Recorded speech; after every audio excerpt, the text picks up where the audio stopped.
Okay, Jason, tell us who we have here. So in your net, we have what we see a lot of around here is a European honeybee.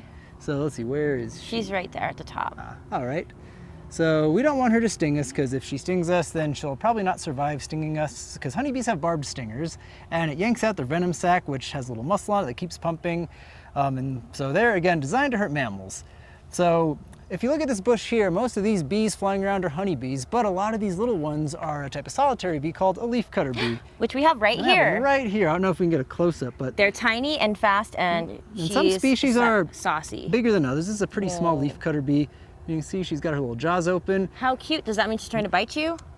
Yeah, she doesn't want to be here right now. Aww. But they're called leafcutter bees because they actually go and cut little leaf bits out of leaves, just like leafcutter ants. However, instead of growing fungus on them, they use them to line their nests. So they'll find either a crevice under a rock or a hole in a tree left by a beetle, and they'll stuff it with leaves and make little chambers out of those leaves. And in each chamber, she'll put a pollen ball and lay one egg, and that'll develop into a larva, then a pupa, and an adult. And, there's a theme here. Yep. Larva, and so pupa, adult. They can sting, but they're not aggressive. And let's see, you can see she's trying to sting me to get away right now. And she might succeed at some point here. But yeah, so most of our solitary bees are kind of small and inconspicuous like this. Let's see if I can get her to crawl around a little bit.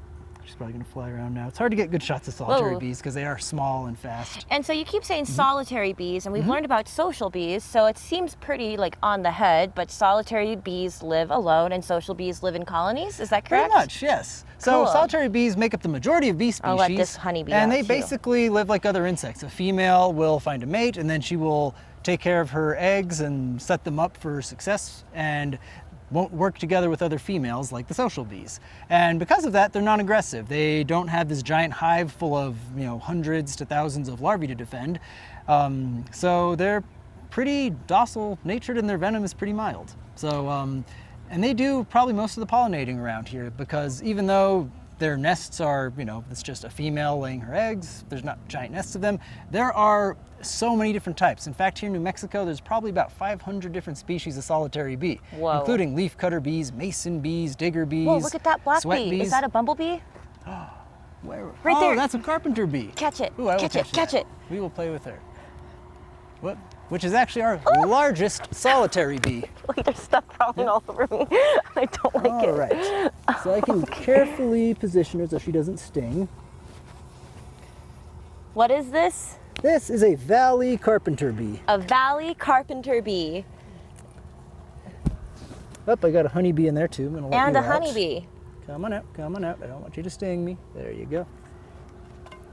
All right. So what's nice about carpenter bees, they're actually pretty easy to handle without getting stung. Having said that, you're gonna watch me probably get stung here. Let's see where Get some footage of him getting stung. Sorry, little lady. So how do you know that this is a little lady?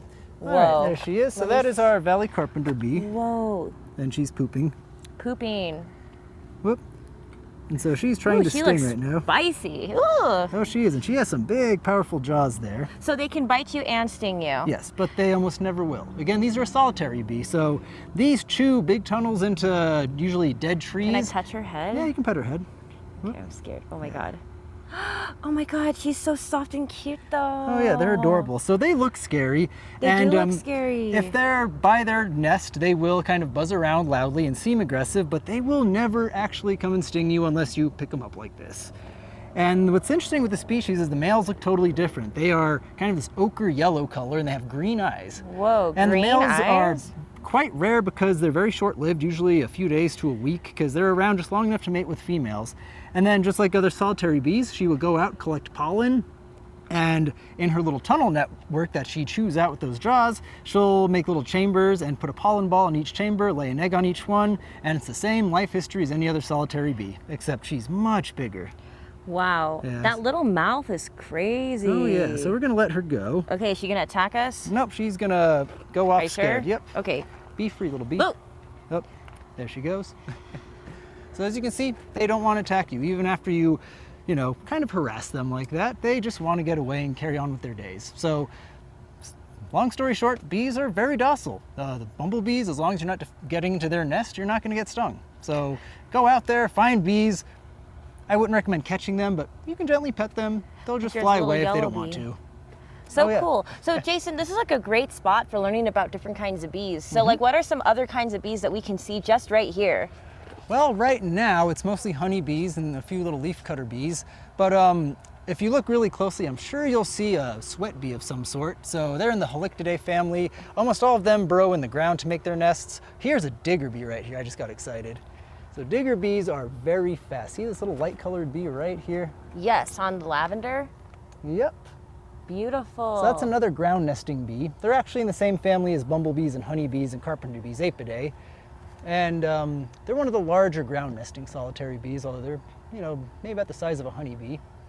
And then is that bigger bee right there next to it? Is that a bumblebee or a so honeybee? that's a bumblebee. Yeah, A that's different kind worker. of bumblebee than we Same learned kind about? that we looked at earlier. Cool. Yeah. So many Actually, let me bees. try to catch this digger bee. What's that red bee right there? Oh, that's a wasp. Or what is that? That is that? that's a mud dauber wasp.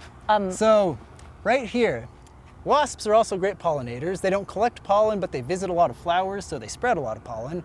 And this red one right here is a mud dauber wasp. If you've ever seen those big mud nests on the side of your house, that's what makes them.